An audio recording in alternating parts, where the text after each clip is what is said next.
Welcome everyone to Part-2 of Chapter-7, the First World War. In this part, we are going to cover the topic ultra-nationalistic feelings and militarism. Why did the First World War happen? Next, about the major episodes of the First World War. Next is about the new techniques used in the First World War, and then how the war affected the people. So let's begin with the topic ultra nationalistic feelings and militarism. Towards the end of the 19th century, many nationalist states were being established. Their governments promoted the spirit of patriotism among the people, encouraging them to make their nation states strong and powerful. They believed that whichever nation possessed the most territory and, and the largest number of colonies would be all powerful, while those that did not would be crushed powerful neighbors. At the same time, many new communities sharing the same language or religion began to see themselves as separate nations and launched struggles to establish their own independent states. Prominent among them were the Polish, Czech, Hungarian, Slav, and Jewish people. None of them had their own independent state.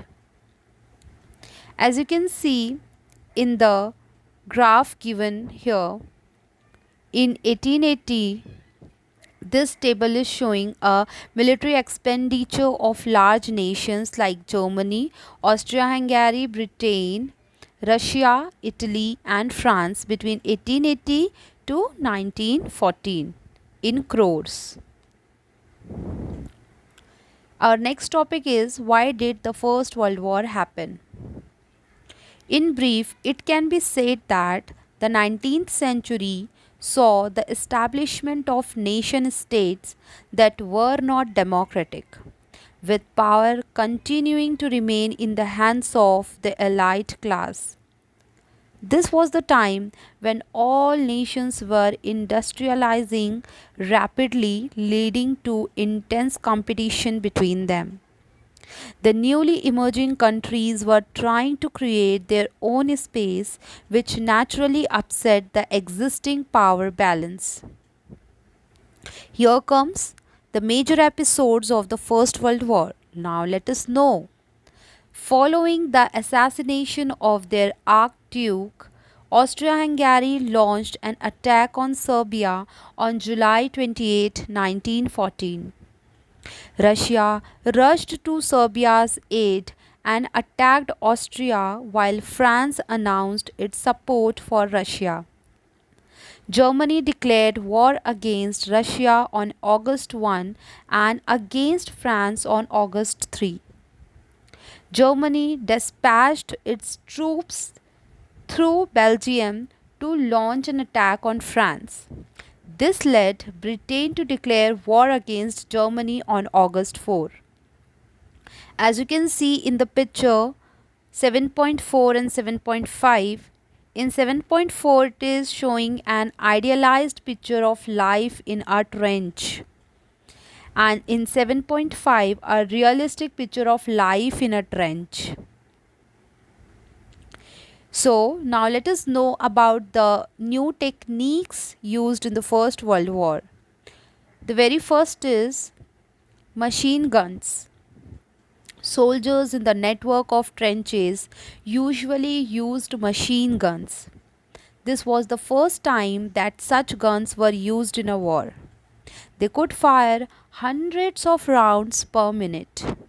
Their killing power was many times more than that of a rifle that had to be reloaded after every shot.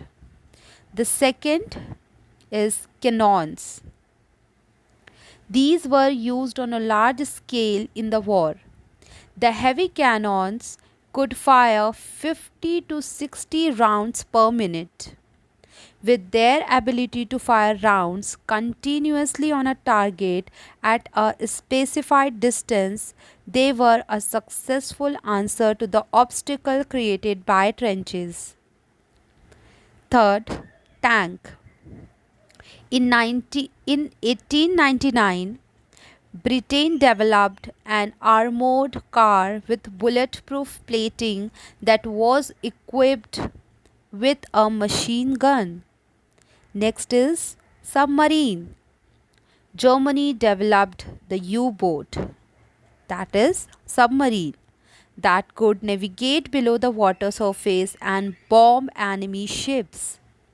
Next is poison gas, poison gas. Germany, which had a flourishing chemical industry, experimented with poisoning gas to kill or blind the enemy. Soldiers on the opposing side were forced to wear masks on continue fighting. Next is they used railway trains. During the First World War, soldiers, weapons, cannons running on rail tracks and other war logistics were transported to distant outposts by train. This new transport facility established an important place for itself in war. Next is airplanes. From the time the Wright brothers flew the first airplane in December 1903 to the start of the First World War in 1914, the technique and manufacture of airplanes was in its preliminary phase. How the war affected the people. The First World War was a total war. It was the first war in which all the people of every country caught in its ambit were thrust into the conflict and suffered its consequences. People living in the battle front areas were the worst sufferers. They were looted, raped, and subjected to atrocities by the enemy troops. Their homes and fields were completely destroyed, rendering them homeless. The most seriously affected countries were Belgium, France, Poland, and Russia. So, this is the figure 7.9. Eat less bread, says a First World War poster. Save the wheat, help the fleet. Eat less bread. Thank you for watching.